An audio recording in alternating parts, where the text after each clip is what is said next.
Hello, hello, Jamal Shah coming to you today from Frederick, Maryland. Today I'm with MaryLynn Hinde, right? Say hello. Hello. Hi. How are you? And MaryLynn is the executive director of SHIP. SHIP stands for the Student Homelessness Initiative Partnership of Frederick County, correct? I'm the director of operations. Director of operations. But my husband Ed is the executive director. Okay. And she just told me that like 10 seconds ago, but short. I have a good memory, it's just short. So, ValorLives interview series, episode number 41. Why do I do what I do? Number one, because there's successful people who need to have their stories told. Number two, there's people who need to hear successful stories. And number three, to let you know, you could go out there with a camera phone and a selfie stick and impact your community. So just like always, no interviews over 10 minutes long, raw, uncut, no special lighting, one take. You can see the mistakes, and I've already made some, and it's okay. So, MaryLynn, why do you do what you do? I do what I do because we saw a need that wasn't being met in the community, that the students who were attending the Frederick County Public Schools were not getting a lot of their needs met, and they were invisible. And nobody talked about it. Nobody knew the extent of the problem. And we identified that there was a gap in services between the school and other organizations, and these kids were falling through the cracks. And once we noticed that, we started to mobilize. Okay, so you said nobody knew. So if nobody knew, how'd you find out? We found out that through a contact through an email from the Frederick County Public Schools, a friend of ours was circulating an email saying, hey, there's a kid who was wearing flip-flops in the middle of winter, and turns out this young boy is homeless, and he doesn't have any clothes. He doesn't really have a good home setup, and, can somebody get some clothes for him? And we started asking, what? There's a child wearing flip-flops. There are kids that are homeless. There are people that are, don't have a roof over their heads, and they go to school every day. And the school said, oh yeah, guess what?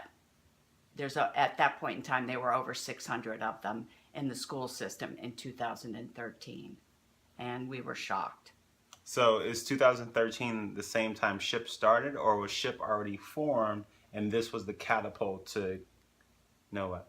We were not formed. Okay. We were a group of concerned citizens who began to communicate on Facebook saying, hey, can you get some clothes for this little boy? And people came to our house, dropped off clothes, dropped off food, dropped off money. And the school was really surprised and really thankful that there were people in the community who were like helping them, because it had all been on all the teachers and the staff to, as they identified a child in need, to take care of those needs in addition to all the other work that they were doing. So how did they know to contact you? Because there wasn't an official organization. So how did they know to contact you out of everybody in Frederick County? Well, they didn't directly contact us the very first time. It was a friend who was circulating an email. Okay. But that email and that information stayed with my husband. Okay. He was like, not going to let go of that. Gotcha. And he said, jumped on it. Okay. And so he began to then be the person to feed that information out to other people. And then he contacted the school and said, hey, we're willing to help. What can we do? Because we've got some people who said, raised their hand and said, what can I do to help? Okay. So real quick, she got her phone on. I'm about to turn her phone off.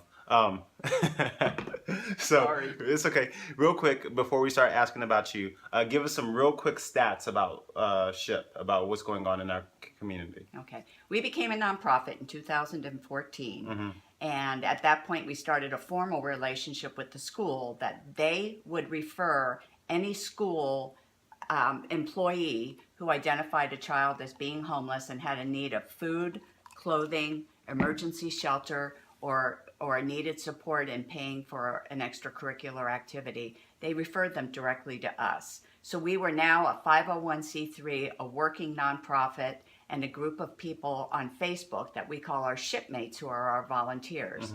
And that's how we put all of our requests out. We put everything on Facebook. We need clothing for a little girl. We need clothing for a family. We need to pay for driver's ed for a young person. Or we're housing a family of 6 in a motel. whatever we're doing, we put it on Facebook and people respond to the need. And we began to have this regular communication and then began to work with the Religious Coalition, Community Action Agency, and other organizations on being a piece of the puzzle from the moment of identification of homelessness to stable housing. Where did we fit in? And we found a place and we've stayed there ever since. Okay, cool. So we're already halfway through. So now I need your answers to be a little bit quicker. Okay. All right. Proudest moment of your career so far?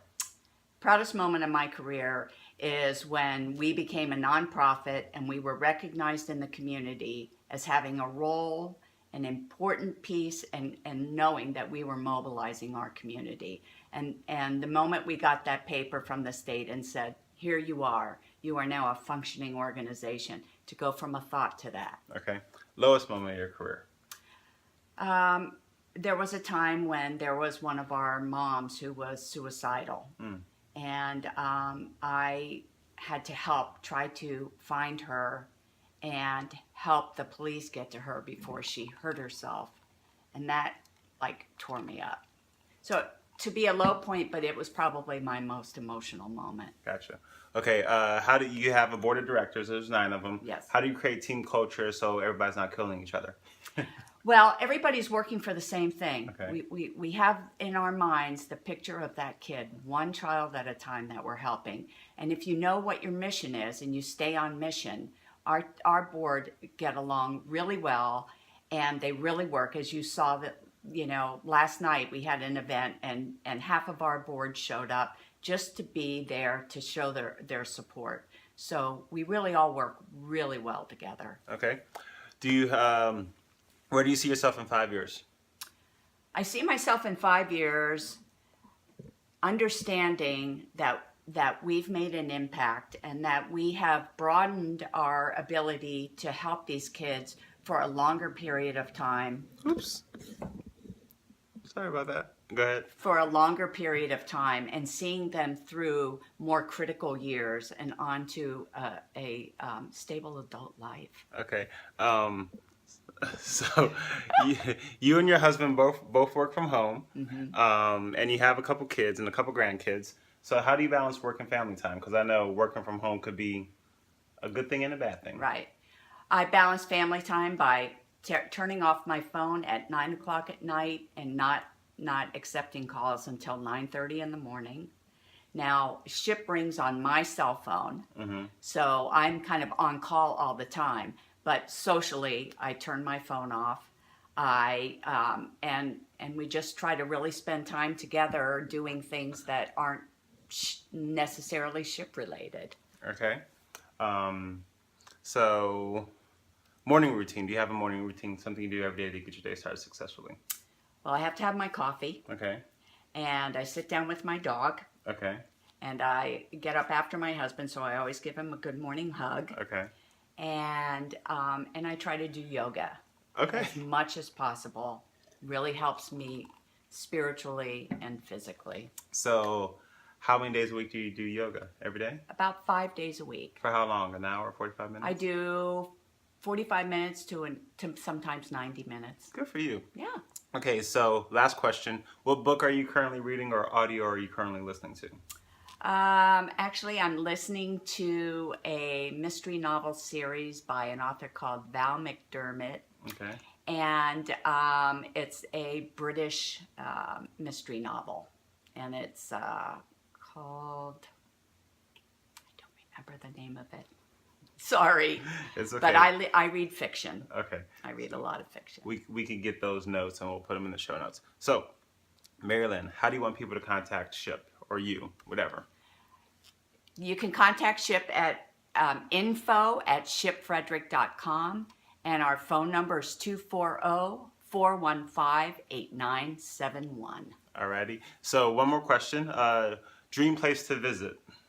I want to go to Africa. Okay, what part? Africa's pretty big. I'd like to go on a safari, and I'd like to camp out and I want to meet an elephant. Okay, perfect. Pet an elephant. So, Valor Lives interview series, episode number 41. Go to ValorLives.com, type MaryLynn in the show notes, and you'll see all our information. So, show some valor. No weapon formed against you shall prosper. Bye.